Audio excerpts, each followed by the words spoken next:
So welcome back everybody to another great episode of the MILPA show.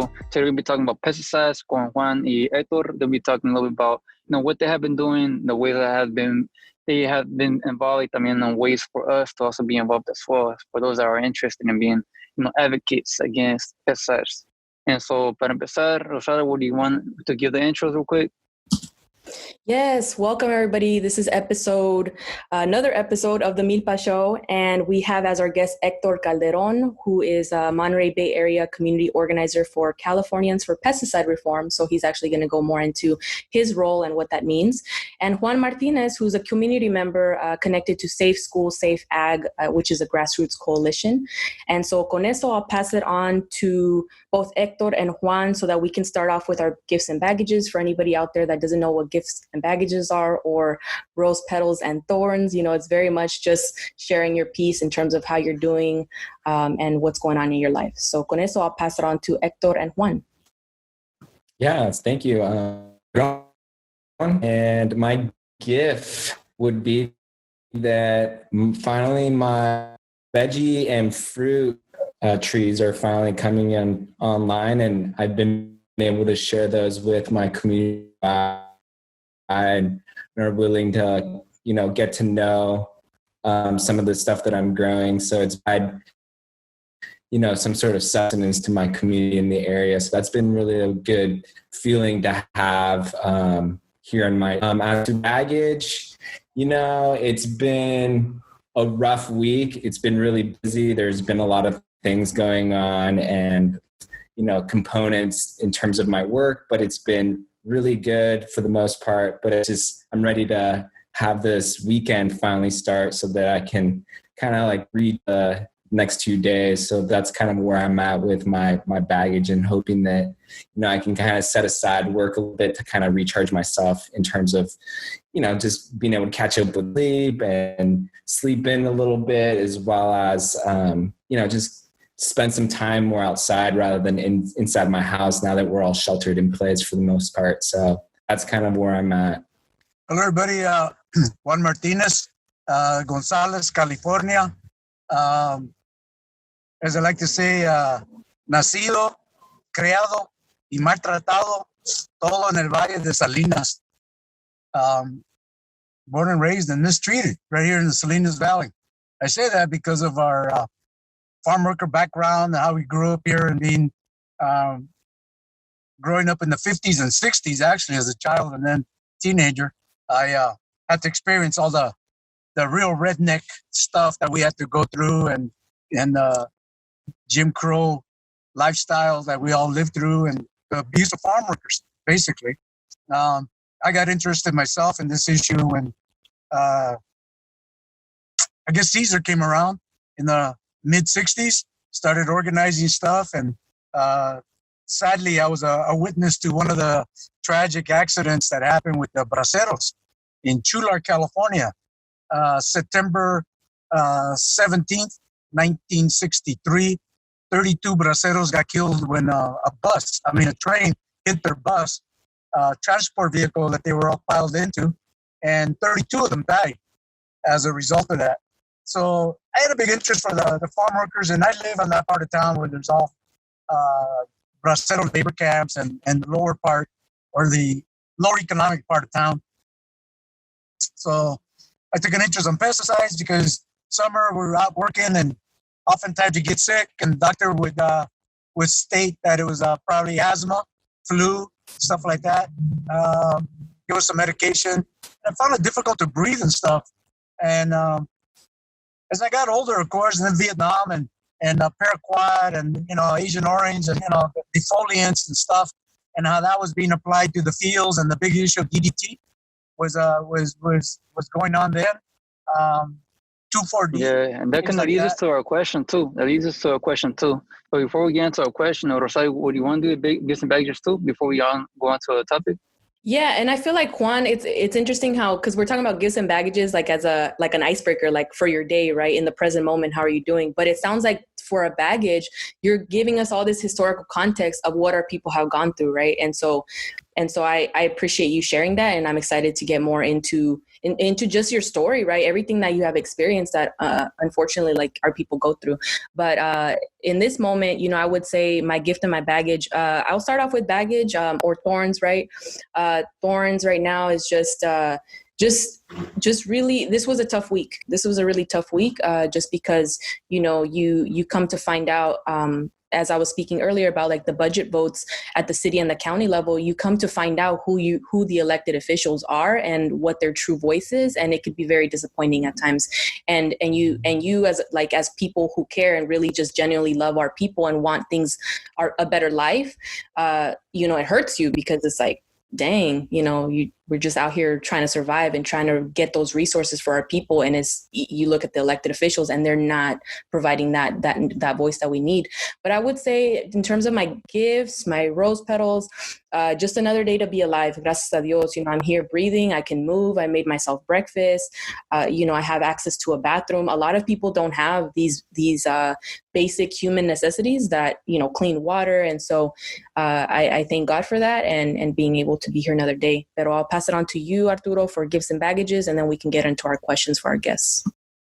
Cool, gracias. So yes, FYI, this episode recorded on Friday, June 26th. So you know that our city council meeting was on Tuesday, a couple of days ago. So this we still carry those emotions of what happened earlier this week.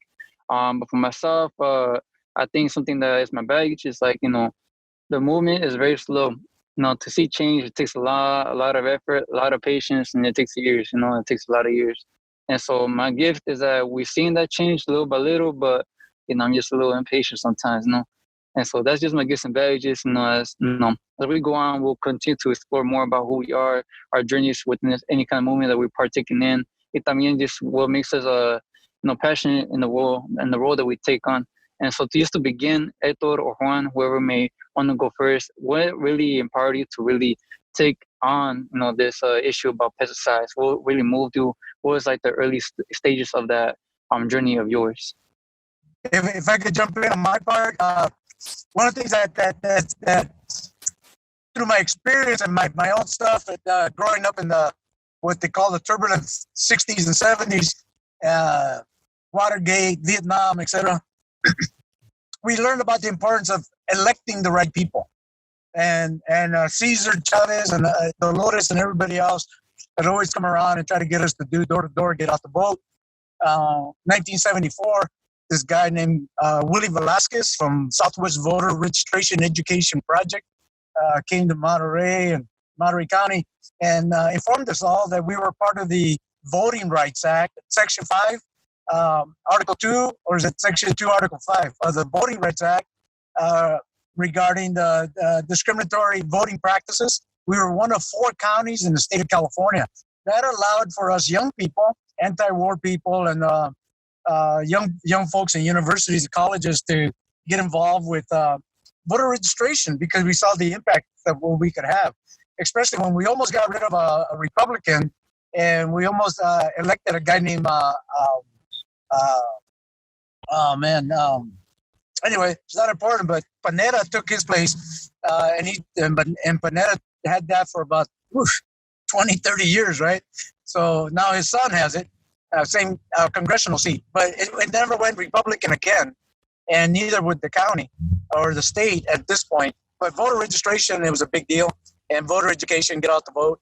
You got to get the right people elected, otherwise we got no teeth to go after the, let's say, the enforcement, the oversight people, like the ag commissioner or the supervisors. So that's one of my deals, is I try to stay as involved as I can with voter registration education. Yeah, and so for me, first say it's a pleasure to also be here with you guys on MILPA's collective new podcast, and it was, who had kindly invited us, today with both, me and Juan. Clearly, from just like hearing, he's definitely an OG activist and an elder with like a historical lived experience, and a member of our, Safe Ag, Safe Schools grassroots coalition on the Central Coast. And so just to kind of give a little bit of context about her before I kind of go into like how I kind of get the task of doing advocacy and organizing work. Safe Ag School is a coalition of residents, of farm workers, educators, and union members based out of the Watsonville, Salinas, and Greenfield, working together to reduce the threat of pesticide Central Coast. And so throughout throughout California as well, we have other coalitions. And so SAS works really to kind of transform our current farming systems away from that benefits for the use of the benefit of our communities and for the environment as well. Reform how pesticides are being used in big ag. And so I guess with that really being said, what sort of like experiences led me to this had been really, and more so kind of the advocacy of kind of being an abolitionist for pesticide, because I really do believe that we need to distance ourselves from pesticide, not just reform it, but rather be abolitionists. And so there had been like there had been like lots of detours in my life that sort of led me to this. And most of those being, experiences of really understanding the business world, which is something I'd gone to school for, which was international business. And so that sort of really kind of gave me a context of how big ag has really used, just the resources. What can I say? Like, there had been a lot of things that kind of led me down this road. Having farmed as well had been something that how pesticides are not only affecting soil and health, have really made me really understand that being an abolitionist for pesticides is something that is really, really important, not only for myself, but also for the communities that we are serving and educating as well, in terms of like how that could be assisted. I mean, also considering that environmental communities of BPOC. And so while, pollution is almost everywhere, communities are burdened with these like disproportionate numbers of, facilities that fill not only the air, but like soil and water with contaminants that are typically found in BPOC communities and low income communities through industrial polluters, such as the perfect example of like being toxic pesticides that are being sprayed not only near our schools, but are in our communities that are affecting our well-being of residents. And so their health is also often like compromised due to the lack of access to healthy foods and just having access to like homes that aren't necessarily really close to fields that are being sprayed. So those are like really important things that I take account. And so that sort of work led for me to like go into environmental justice work that, has concerns that coincide with many of the pesticide issues that are happening here in the state of California. And so those are sort of the things that I believe that led me to that. Yeah, and pesticides is not just like a California thing or Salinas thing. That's something that's happening at a national level, even beyond the country, right? And I think the way you said it too, like our ancestors have never really practiced that. It's something that has been introduced by colonization, right? And so I wanted to just continue exploring, like, why is this detrimental to our own communities, right? Being that our cultura, our communities are way more healthier than that. It's not something that we ourselves introduced there into our communities, it was imposed into our communities, right? So what are some of the hardships that we may come to see due to pesticides, and what are some issues that have gone on because of like the pesticides used located by schools and by our communities? One of the things that I failed to mention as well is in my past, I was Cesar Chavez's bodyguard for a while when he was in jail in 1970 in Salinas. And stayed in close contact as a volunteer organizer for events and rallies and things like that. So that went on through my whole life until he passed. And then, of course, doing the same thing now with the same issues. That also led me to work with a fellow by the name of Willie L. Brown. Willie Brown in Sacramento, Speaker of the House. At the time I was there, I was the first Latino in his staff that worked there because of my connection with Cesar Chavez, because my connection with Willie Velasquez with Southwest Voter Registration Project. And these are personal connections, like with Dolores and stuff, that I've had for 20 years, 30 years with them. I got to be working there. But it was fun experience, but that gave me a broad-based network of stuff. Working with CRLA for 10 years, we had offices throughout the state of California, and we leveraged their ability to represent in class action lawsuits. We were able to press for posting signs. We were able to sue growers for contamination of farm labor crews. And when 15, 20, 30 get sick, we could sue at a class action. Well, all those things are changed, and we can't do those kinds of things anymore. But we need to find other sister-type organizations out there, like MILPA or anybody else, that's willing to go up to the line, right? And I mean the political line. I'm talking like the 501c3 question. Are we pushing the agenda? So the real question is, individually, we all get to that point. Especially the younger you are, it seems like the less borders you have, the less restraint you have, and the more gutsy you are. And of course, that's based on our innocence and our lack of reality when we do our reality check. But it's good stuff. I mean, that's the power of today's generation, is the youth, because they haven't been indoctrinated. They haven't been brainwashed. They haven't conformed. And that's the beauty of it. And we got to get those folks registered to vote, to talk about their parents and their grandparents, the campesinos, the braceros, and understand that they have fed the world as braceros during the war, and the Marshall Plan that fed the planet after the war was over. We fed millions and millions of people throughout the planet that were starving to death because we bombed all the bridges, all the dams, all the railroad tracks, the power lines, the sewer lines, everything. These people had nowhere to eat. I got a question. Yes, sir. Juan. If how you're talking about youth, and I think that's really crucial. I think it is really important to really tell youth about the truth about different things around surrounding our communities, impacting our communities. So what would you tell a youth about pesticides? Like, what would be like the first words you would like plant the seed on them? Well, an example, we talked about this last night. We had our SAS meeting, Safe Ag, Safe Schools, and briefly throughout the project that I've been working on. That's a mural project in our community of Gonzales. That mural project is going to talk about the history of Salinas Valley, the culture, the native relationship. Here was Esalen, the Esalen Nation, which is now known as Costa Noa and Esalen. I fumbled a few words there, but the local tribes all the way to the present day were issue of climate change and all that. So this mural project, we needed kids to help with that. So I went to the schools, and guess what? When I mentioned the issue of pesticides, their parents, the water issue, i.e. everything I could come up with on the Green New Deal kind of conversation, and they were all going to get school credit for this, right?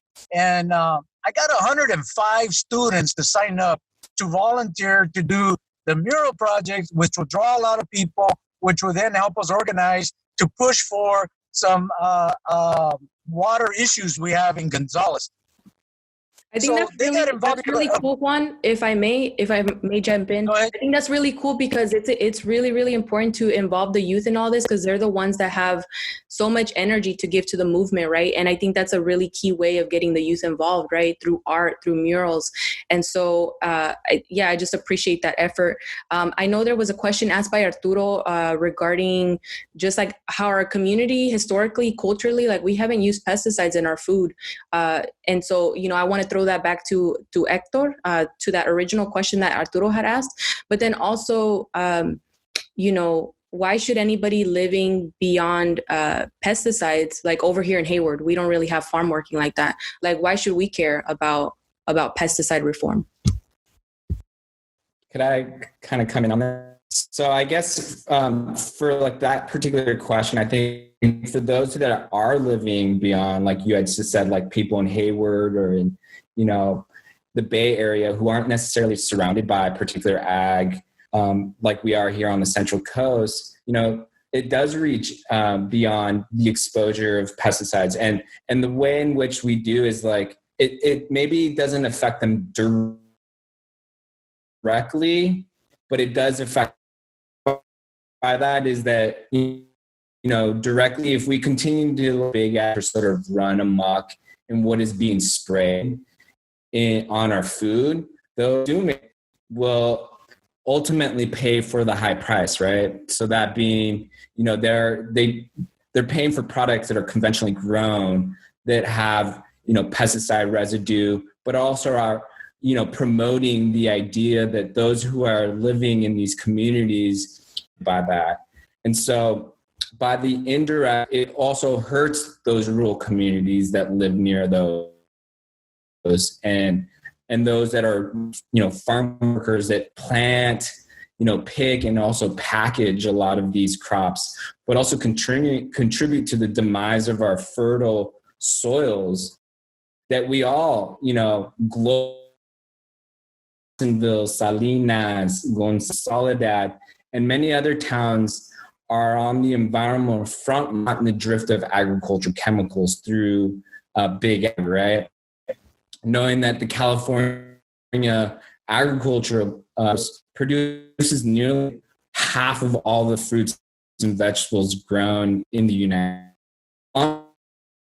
With knowing that perfectly is frequently relies on the application of pesticides that can be hazardous to the human health of not only those who are purchasing the products that are conventionally grown, but also those who are living near these big ag fields. I think that those are something that they may want to consider, because those that are like, when we say about youth, I think that kids are, are highly affected by these pesticides. They're getting sicker, and pesticides are a part of the reason why, right? In our communities that live near fields. And so I think that if we can get youth to really be a part of this, that kind of answers to the question about what Arturo had been asking Juan, is that could be a way in which can motivate them to really speak out, that they themselves, as well as their parents, whether they're working in the fields themselves or if they know of someone, because I'm sure that these youth know of someone who's been affected by pesticide exposure. And so, but also them themselves are probably the ones that are because we are now finding out that, there's a rise in childhood cancer, autism, and ADHD, as well as like asthma rates is twice the national, average. I think there's like 10 rural agriculture communities have rates over about 20%. So up to as high as 1 in 3 in those communities, which is a really big deal if you really think about it, how these communities are highly impacted. Yeah, I completely agree with what you're saying. Talk about. Yeah. I just wanted to say I completely agree with what you're saying, because I was doing grocery shopping the other day and I bought lettuce and it said right there, Salinas. And I'm like, we're all connected, where it's all, even though Hayward's over here far away from the salad bowl, we still get food from that place, and there can be like stuff on that lettuce, right, that could affect me. And so con eso, I want to pass it. Thank you so much for answering that question. And I want to pass it on to Juan. Juan, what specific work is Safe Ag, the coalition that you work with, Safe School, Safe Ag, what particular work is that coalition doing to elevate the issue of pesticides? And how can we continue to further inform our communities? And you mentioned the mural. That's a form of connecting with the youth, right? But what other particular work is the coalition doing to elevate the issue? Can you hear me? We can hear you. Mm-hmm. Okay, yeah, that's a better question for Hektor. Hektor was monitoring the meeting last night. We brainstormed a bunch of good ideas. We haven't prioritized them or targeted a timeline to work on them. Everybody just spoke about their projects that they're involved in different areas and what they thought would be great. So we're going to put all that together in terms of building support for assembly district or for assemblyman. He's produced a assembly bill. Maybe Hektor could talk about that. And we're rallying support behind the assembly bill, which is it's going to be important. And so we're working in that direction, and that'll be a good question to ask us maybe about 2 weeks from now, and we'll have more of a direct answer. But individually, my hope is to get these students and spin them off into the 2020 election and be able to say, hey, you guys want to get school credit? You want to get college credit if you're in high school? You get dual enrollment through our community college, and then with a pipeline right into the universities, so that we can have some students coming out and do research on drift, on the water contamination, do all that analytical stuff that needs to be done, which the students can take on as a student projects in the university level. And we got college support. Some deans that work at the Monterey Bay University here are in support of it. So we're still building it, but it's all coming out of the discussion as of about November, December this way, and then we got into the corona issue, and that kind of dampened everybody. So we're kind of back on a roll, and I'm excited by it personally. I think with the youth involvement is one of the things that we need, and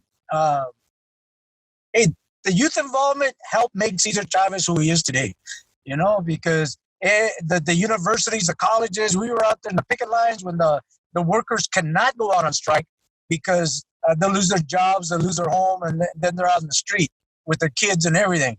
So yeah, a lot of the students got involved. Mecha, Maya, Brown Berets. You go down the list. We all know who they are. Same gente that MILPA is working with. That whole community that needs to have attention into these issues and engage these organizations and their community into these more tangible, can get involved kind of issues, because self-esteem is a big deal amongst young people, and getting involved in politics and being vocal is a form of expression of self-esteem. Artists, environmental stuff, like even developing community parks or gardens, all helps, and it enlightens people. Otherwise, I'll say Juan, if I may, I feel like it was interesting that you said that. Oh, that's a better question for Héktor, but you seem to know very well and very thoroughly. This is what we're doing. This is what's going on. So I just appreciate your lived experience in this, and so I'll kick the question back to Héktor as far as giving more insight as to what work is currently being done around pesticide reform, so that we can and just furthering the conversation essentially. Thank you. Yeah. All righty. Definitely. I think just to add what Juan had already mentioned is that a part of elevating these issues here on the Central Coast would be to further inform communities about the work that we do regionally, and as well as on the statewide, is that we hold Safe Schools meetings in 3 locations here in the Central Coast. And so those locations are Watsonville. If you're in Watsonville, we meet every 4th Thursday of the month at 5:30. Wheels in Salinas. Every 4th Thursday of the month, it's like it alternates between the Watsonville and the Salinas one. And that's at 6:30, which we just had yesterday with our SAS group meeting. And then we also have one in Greenfield every 3rd Friday of the month at 6 p.m. And those are ways in which folks can kind of get more information on what we're doing, not only regionally, but also on the statewide, because we do have other coalitions in the Central Valley, in Fresno, and up in the northern part of Sonoma. And so for those that are interested in joining us, now that we're sort of in the COVID, shelter in place, but we're slowly transitioning out of that, it's a way for us to hold our meetings through Zoom. So there isn't really an excuse that you can't join, in person, but now there's this option where you can kind of just call in or have Zoom. And we'd love to see more youth and young professionals join our movement to not think of of ourselves, but we must think of their decisions on behalf of the 7 generations. And so I really just quote, really great a way that I see it, that Winona LaDuke said, is that we are a part of everything that is beneath us, above us, and around us. Our past is our present future.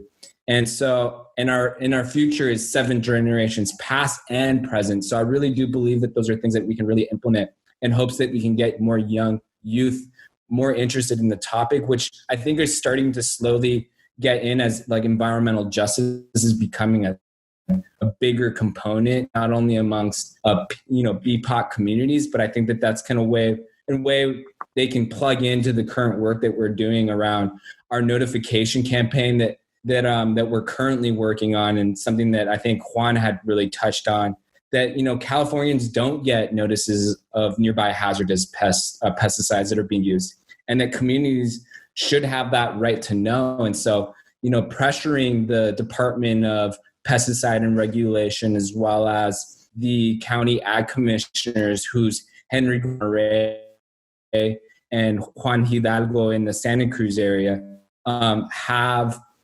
public comments community members and their constituents, honestly, to tell them that these are things that we want to be aware. We want to know what's being sprayed, just fields down from our homes or fields from, our schools where our children are going to school. And so those are really things that we want to rush, that they can get more information is by joining our website and getting more information through our safeagsaveschools.org, or also going to Californians for Pesticide Reform, which they can also get more information in hopes that they can sign our petition. We're really hoping to collect, 10,000 signatures in the next month or so.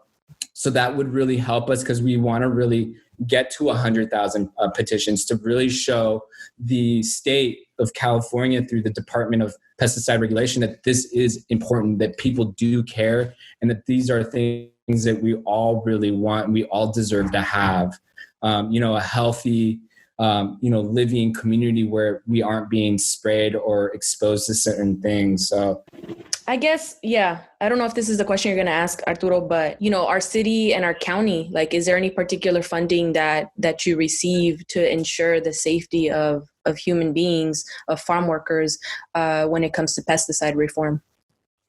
None of that we know of now, but if there were more funding towards that, I think that we'd be on it. And I think that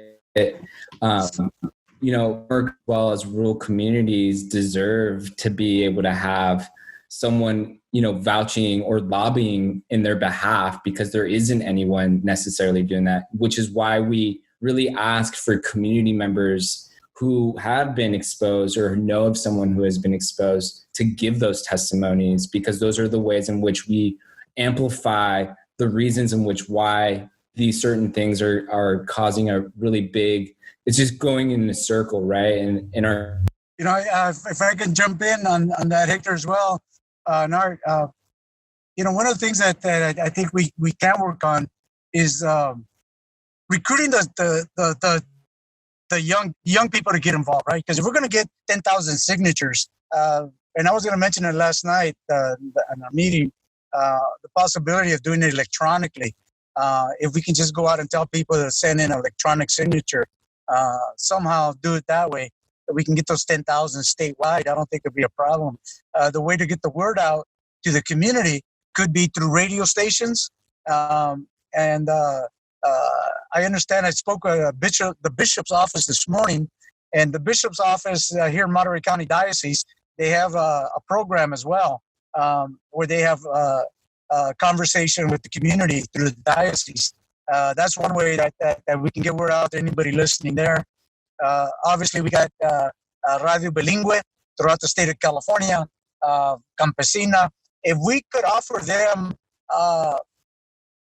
once a week, half-hour show, and we have our guys there once a week giving these updates of the farm worker stories, the farm worker challenge, the present situation and the future with the strategy. I think we can discuss that, because the farm workers, when they're out in the fields, they're always listening to the music.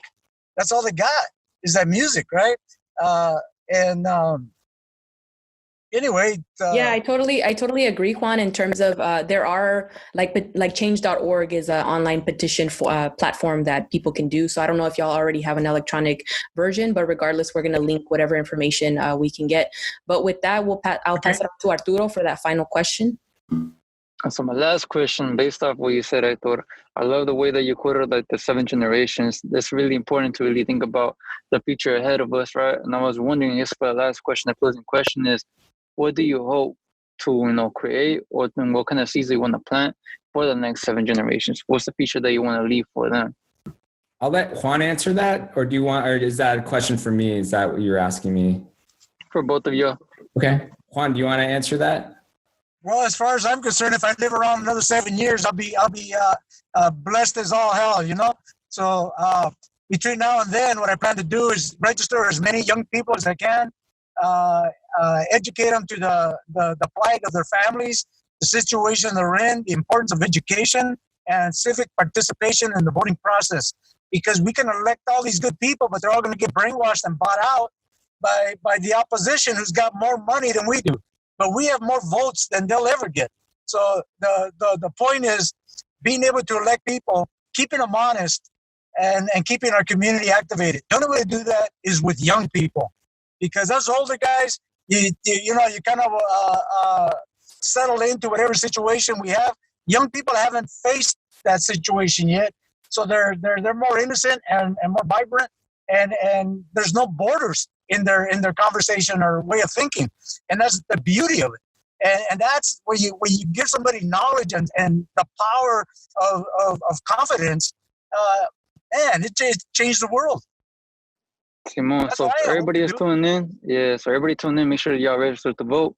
Not just vote for like statewide elections, but vote locally as well. Make sure that you're civically engaged in all platforms. So Héktor, your turn. Yeah, I think for me, what I would like to see the next 7 generations. As we all know, pesticides really do lie at the intersections of many issues and movements, and so I think that we all.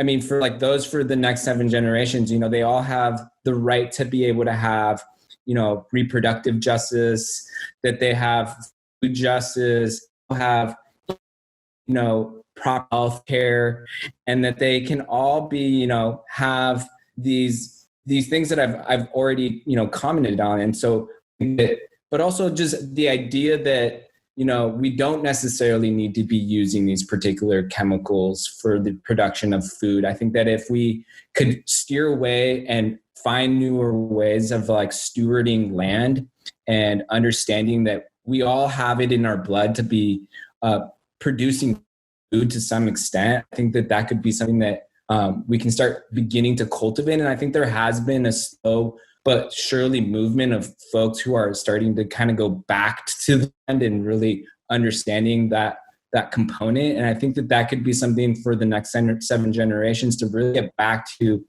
understanding to the roots that we all have it in us ourselves to do this, beautiful thing of getting back to soil, to land, to roots that we all kind of have always had in ourselves. And so I really do believe that may be a component of distancing ourselves from using pesticides when we all have control and sovereignty of our own food systems. Yeah, I just want to thank both Héktor and Juan for joining us today. And I feel like this was a short conversation, but there's so much to unpack in what you all said, right? Because this is an issue that is ongoing, and there's a lot of work to do still. And so hopefully any person listening to this can connect with Héktor and Juan, especially in Watsonville, Salinas, Greenfield, right? These are historically, historical spaces that we all depend on it, right, for our food system, but oftentimes we don't care about the people that are actually picking the food and that are actually going through the hard work of ensuring that we're fed, right? And so I just want to thank you both for your work, and thank you for being here. And well, this wraps up this next episode of the Milpa Show. And thank you all for watching. Thank you for tuning in.